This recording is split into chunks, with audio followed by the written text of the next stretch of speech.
यदि हम आपसे पूछे होली कौन सी संज्ञा है, दीपावली कौन सी संज्ञा है, जलेबी कौन सी संज्ञा है तथा रसगुल्ला कौन सी संज्ञा है, तो शायद आप सोचने पे मजबूर हो जाएंगे और आप सोच के भी कंफ्यूज रहेंगे आखिर होली, दीपावली, रसगुल्ला, समोसा, जलेबी कौन सी संज्ञा होगी।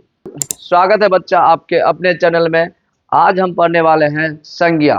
सबको पता है संज्ञा किसे कहते हैं। व्यक्ति, वस्तु, स्थान के नाम को संज्ञा कहते हैं। लेकिन जब आपके एग्जाम में पूछा जाता है कि बताओ तो दीपावली कौन सी संज्ञा है, कुछ बच्चा बोलता है दीपावली संज्ञा, वो तो पर्व है। अर्थात उनको पता नहीं चलता है कि दीपावली कौन सी संज्ञा है, होली कौन सी संज्ञा है, कैंसर कौन सी संज्ञा है, जलेबी कौन सी संज्ञा है। अर्थात संज्ञा का नॉलेज बहुत ज़्यादा ही कम होता है। बस इतना पता होता है कि व्यक्ति, वस्तु, स्थान के नाम को ही संज्ञा कहते हैं। तो आज के क्लास के बाद आपको संज्ञा के सवालों में किसी प्रकार की दिक्कत नहीं होगा। देखते ही पहचान जाओगे कि फलवा व्यक्तिवाचक संज्ञा है, चिलवा जातिवाचक संज्ञा है, फलवा समूहवाचक संज्ञा। अर्थात आप देखोगे और देख के ही पहचान लोगे कौन कौन सी संज्ञा है। तो चलिए वीडियो को शुरुआत करते हैं। चलिए हम लोग जानते हैं संज्ञा किसे कहते हैं। व्यक्ति, वस्तु, स्थान के नाम को संज्ञा कहते हैं। अर्थात दुनिया की प्रत्येक चीजें संज्ञा कहलाती है। ध्यान समझिए क्या बताए, दुनिया की प्रत्येक चीजें संज्ञा है। अपने आसपास आप जितने भी चीजें देख रहे हैं, चाहे ऑक्सीजन देख रहे हैं, चाहे घर देख रहे हैं, चाहे मकान देख रहे हैं या पंखा देख रहे हैं, जितने भी चीज आप देख रहे हैं, मोबाइल, घड़ी, सभी चीजें संज्ञा है।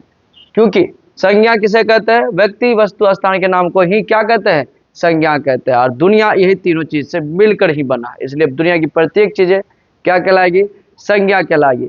लेकिन आपके एग्जाम में ये नहीं पूछेगा संज्ञा किसे कहते हैं। आपके एग्जाम में जो पूछा जाता है, ये 5 भेद जो देख रहे हैं, संज्ञा के 5 प्रकार, व्यक्तिवाचक, जातिवाचक, द्रव्यवाचक, समूहवाचक, भाववाचक, इन 5 प्रकार से ही आपके एग्जाम में क्वेश्चन आता है। पूछा जाता है कि व्यक्तिवाचक संज्ञा कौन है, जातिवाचक संज्ञा कौन है, द्रव्यवाचक संज्ञा कौन है, इन्हीं सबसे सवाल पूछा जाता है। इसीलिए आपको संज्ञा किसे कहते हैं ये याद रखने की जरूरत नहीं है सर, नहीं है। आपको याद रखने की जरूरत ये है सर, व्यक्तिवाचक संज्ञा किसे कहते हैं, जातिवाचक संज्ञा किसे कहते हैं, ये याद रखने की जरूरत है। तो चलिए आज की क्लास में हम शुरुआत भी करेंगे इन दोनों से, और इन दोनों में सबसे ज्यादा क्वेश्चन पूछा भी जाता है। आपको भी पता है व्यक्तिवाचक, जातिवाचक संज्ञा से बहुत ज्यादा प्रश्न पूछा जाता है और इन दोनों में अंतर करना भी थोड़ा मुश्किल हो पाता है। इसीलिए हम वीडियो का शुरुआत भी इन्हीं दोनों से करने वाले हैं, व्यक्तिवाचक संज्ञा से और जातिवाचक संज्ञा से। यकीन मानिए इस वीडियो के बाद व्यक्तिवाचक और जातिवाचक में अंतर आप आसानी से कर पाएंगे और देखते ही साथ आप पहचान पाएंगे कौन व्यक्तिवाचक संज्ञा है और कौन जातिवाचक संज्ञा है। चलिए वीडियो के उस पार चलते हैं। सबसे पहले हम लोग जानते हैं व्यक्तिवाचक संज्ञा के बारे में। क्या लिखा हुआ है देखिए, व्यक्ति, वस्तु, स्थान के नाम को व्यक्तिवाचक संज्ञा कहते हैं। क्या बताया गया, ध्यान से परिभाषा सुनिए, परिभाषा में ही उसका आंसर छुपा है, इसलिए परिभाषा को ध्यान से सुनिएगा। क्या बोले, ध्यान सुनिए। व्यक्ति, वस्तु, स्थान के नाम, व्यक्ति, वस्तु, स्थान के नाम, नाम बताया गया, को ही क्या कहा गया, व्यक्तिवाचक संज्ञा कहा गया।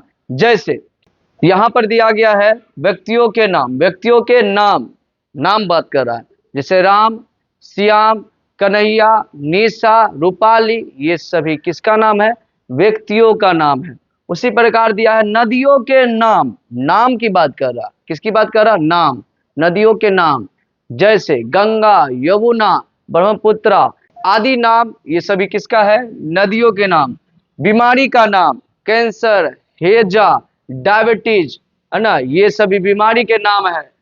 समुद्र का नाम, समुद्र का नाम हिंद महासागर, प्रशांत महासागर, ये सभी समुद्र का नाम हुआ। गांव या शहर का नाम, जैसे पटना, दिल्ली, पूर्णिया, सहरसा, मुंबई, कलकत्ता, ये सभी किसका नाम है, शहर का नाम। अर्थात कहने का तात्पर्य ये हुआ सर कि जितने भी चीज का नाम होता है, व्यक्ति हो, वस्तु हो या फिर किसी स्थान का नाम होगा, उस सभी नाम किसमें आएगा, व्यक्तिवाचक संज्ञा में आएगा। अब चलते हम लोग जातिवाचक संज्ञा में। इसमें लिखा गया है जिसमें वस्तु या प्राणी के संपूर्ण जाति का बोध हो, जिसमें वस्तु या प्राणी के संपूर्ण जाति का बोध हो उसे जातिवाचक संज्ञा कहते हैं। जैसे नदी, नदी में देखिए जितने प्रकार के नदी आएंगे उन सभी का एक संपूर्ण जाति हो गया नदी। जैसे गंगा, यमुना, ब्रह्मपुत्र, वो सभी नाम है, जबकि नदी उस सभी नामों को संबोधित कर रहा है, इसलिए नदी संपूर्ण जाति का बोध करा रहा है। याद रखिएगा, जिसमें संपूर्ण जाति का बोध करा है। जैसे हम बात करिए, जैसे यहाँ देखो लड़का और लड़की, लड़का से पता चल रहा है पूरा लड़का समुदाय, लड़की से पता चल रहा है पूरा लड़की समुदाय। अब उसका नाम जो भी है, रोहन, सोहन, मोहन, कुछ भी हो, लड़की का नाम जो भी हो, सीता, गीता, कुछ भी हो, उससे कोई मतलब नहीं। लेकिन लड़का लड़की से ये तो पता चला लड़का समाज का बोध हो रहा है, लड़की समाज का बोध हो रहा है। अब देखिए यहाँ पे क्या बताया गया है, यहाँ लिखा है दूसरा में पहाड़, क्या लिखा गया है, पहाड़। अब देखिए पहाड़ से संपूर्ण जाति का बोध होता है। क्यों होता है सर? क्योंकि पहाड़ के अंतर्गत माउंट एवरेस्ट आता है, ये पहाड़ का नाम हुआ माउंट एवरेस्ट। K2 कंचनजंगा पहाड़ का नाम हुआ, लेकिन पहाड़ से पूरा पहाड़ जाति का बोध होता है। जितने प्रकार के पहाड़ आएंगे उस सभी जाति का बोध करवा देता है, कौन? पहाड़ बोलने से। उसी तरह गाय, गाय बहुत प्रकार के होते हैं, देशला, विदेशला, बहुत प्रकार के गाय होते हैं, इसलिए गाय बोलने से पूरा गाय समुदाय का बोध हो जाता है ना। पर्वत बोलने से उसी तरह पूरा पर्वत समुदाय का बोध हो जाता है। अर्थात जिसमें पूरा संपूर्ण जाति का बोध हो जाए, पूरा संपूर्ण प्राणी का बोध हो जाए, उसे हम लोग जातिवाचक संज्ञा कहते हैं। यदि आपको अभी भी समझ नहीं आया तो चलिए डायग्राम के द्वारा इसको समझेंगे और आपको यकीन मानिए डायग्राम के द्वारा पूरा समझ में आएगा। यहाँ जो नीचे डायग्राम दिया गया है इसको गौर से देखिएगा। ये नीचे जो डायग्राम दिया गया है सर, इसको देखिए अच्छा। ये जो है आप देख रहे हैं यहाँ पे बॉक्स में आप देखेंगे यहाँ लिखा है लड़का। क्या लिखा है? लड़का। अर्थात लड़का इन सभी नामों का एक समुदाय है, एक जाति है, इसलिए इसको जाति के अंतर्गत रखा गया। जबकि इस सभी किसी न किसी प्राणी का नाम है, किसी व्यक्ति या वस्तु का नाम है, इसलिए इसे व्यक्तिवाचक संज्ञा में रखा गया। उसी प्रकार हम लोग एक और देख लेते हैं एग्जाम्पल। सेकेंड डायग्राम को देखिए सर, यहाँ पे लिखा हुआ है नदी का नाम कोसी, गंगा, यमुना, ब्रह्मपुत्र। हम लोग नदी बोलेंगे तो इन सभी का नाम इसमें आ जाएगा। अगर हम नदी बोलेंगे तो उसमें कोसी भी आ जाएगा, गंगा भी आ जाएगा, यमुना भी आ जाएगा, ब्रह्मपुत्र भी आ जाएगा। अर्थात जितने प्रकार के नदी हमारे संसार में है उस सभी नदी में आ जाएगा। तो नदी, पूरा नदी समुदाय का बोध करवा दिया, अर्थात पूरा नदी जाति का बोध करा दिया, इसलिए नदी को जातिवाचक संज्ञा में रखा गया। जबकि यमुना कोई नदी का स्पेशल नाम हुआ, इसलिए इसको किस में रखा गया? व्यक्तिवाचक संज्ञा में। किस में रखा गया? व्यक्तिवाचक संज्ञा में रखा गया। उसी प्रकार ब्रह्मपुत्र भी कोई नदी का नाम हुआ, कोसी भी कोई नदी का नाम हुआ, गंगा भी कोई नदी का नाम हुआ, जिसमें किसी व्यक्ति, वस्तु या स्थान का नाम हो वो व्यक्तिवाचक संज्ञा कहलाता है। तो अगर हम आपसे पूछे बताओ दीपावली कौन सी संज्ञा है, तो बताइए दीपावली कैसी संज्ञा होगा, कमेंट में बताइए, है ना। चलिए हम बताते हैं आपको, दीपावली आपका एक व्यक्तिवाचक संज्ञा हुआ, क्योंकि दीपावली एक पर्व का नाम हुआ, है ना।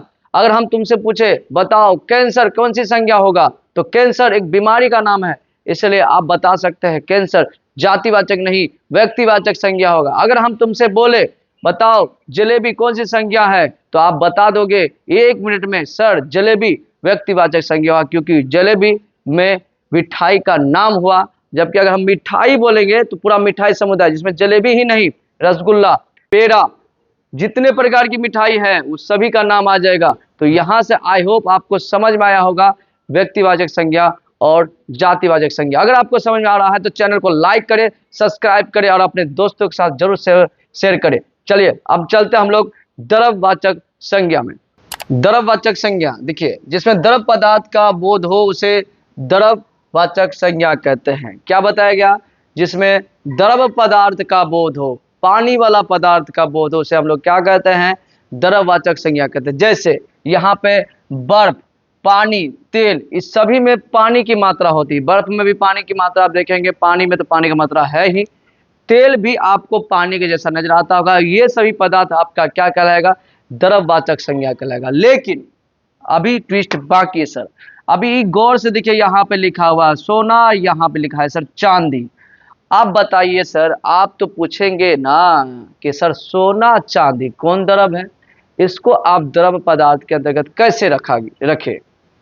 तो ध्यान से समझिए सर, द्रव्यवाचक की जो परिभाषा आपके ग्रामर में दिया गया है उसको आप गौर से नहीं पढ़े। अगर उसको आप गौर से पढ़ते तो सोना चांदी भी आपको समझ में आ जाता कि सोना चांदी कैसे द्रववाचक संज्ञा है। चलिए हम आपको समझाते हैं। द्रववाचक संज्ञा में अगर हम बात करें, कुछ नोट समझा देते हैं। अगर इस नोट को आप समझ लेते हैं, इस नोट को जान लेते हैं, तो आपसे द्रववाचक के जितने भी सवाल आएंगे आप चुटकी में उसको बना पाओगे, समझ पाओगे कि फलना द्रववाचक संज्ञा है। जैसे जो पदार्थ, यहां जो हम लिखा रहे ध्यान समझिएगा, जो पदार्थ की आकृति एवं स्थिति बदलती है ना, उसे द्रववाचक संज्ञा कहते हैं। अर्थात जो पदार्थ की आकृति एवं स्थिति बदलती है उसे हम लोग द्रववाचक संज्ञा कहते हैं। जैसे आप सोना और चांदी की बात करें तो इन दोनों की आकृति एवं स्थिति बदलती है, तब ना आप सोना का नाक का बनता है, कान का बनता है, हाथ का बनता है, पांव का बनता है, जो भी बनता है सोना चांदी का बन जाता है, क्योंकि उसकी आकृति बदल जाती है। एक सोने का बिस्किट से नाक का बन जाता है, आकृति बदला। चांदी से नाक का बन जाता है, कान का बन जाता है, आकृति बदला। अर्थात जिस पदार्थ से आकृति एवं स्थिति बदलती है, जिस पदार्थ की आकृति एवं स्थिति बदलेगी, वह पदार्थ आपकी द्रववाचक संज्ञा में आएगी। अर्थात अगर हम आपसे बोले कि बताओ तांबा, तांबा से आप तांबा के बर्तन बनते हुए देखोगे। एल्युमिनियम, एल्युमिनियम से कुछ और चीज बनते हुए देखोगे। स्टील, स्टील से भी आप कुछ और चीज बनते हुए देखोगे। अर्थात ये सभी चीजें आपकी द्रववाचक संज्ञा में आती है, क्योंकि इन सभी की आकृति और स्थिति दोनों बदलती है। तो केवल आपको ये नहीं समझना है जिसमें द्रव पदार्थ का बोध हो, द्रव पदार्थ नहीं सर, क्योंकि बर्फ पानी तेल ही द्रववाचक संज्ञा नहीं होती है। जिसकी आकृति और स्थिति बदलती है वो भी द्रववाचक संज्ञा होती है। आई होप आप लोगों को अच्छा लग रहा होगा, समझ में आ रहा होगा। चलिए अब आगे बढ़ते हैं। अब जानते हैं समूहवाचक संज्ञा किसे कहते हैं।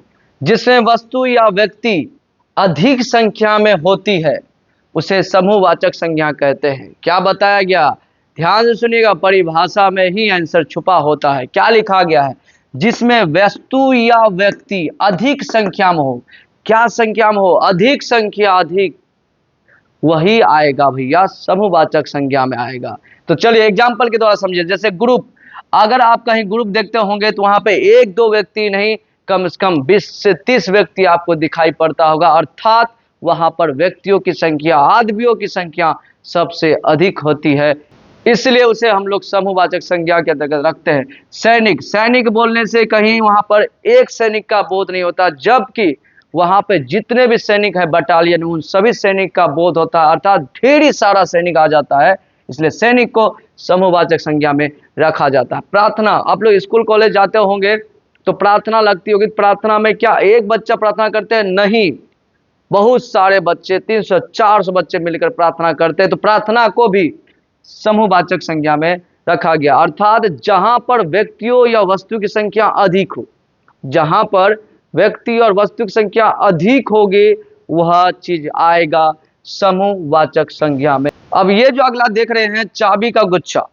चाबी का गुच्छा अगर देखे होंगे तो उसमें एक चाबी नहीं रहता है, 15 से 20 चाबी का झुंड रहता है, 10 से 12 चाबी का झुंड रहता है, उसे हम लोग चाबी का गुच्छा कहते हैं। अर्थात जहां पर चीजें, व्यक्ति की संख्या अधिक हो, वस्तु या व्यक्ति की संख्या अधिक हो, उसे हम लोग समूहवाचक में रखेंगे। इसलिए चाबी का गुच्छा, दर्जन, एक दर्जन केला, चावल की बोरी, इस सभी को हम लोग समूहवाचक संख्या में रखेंगे।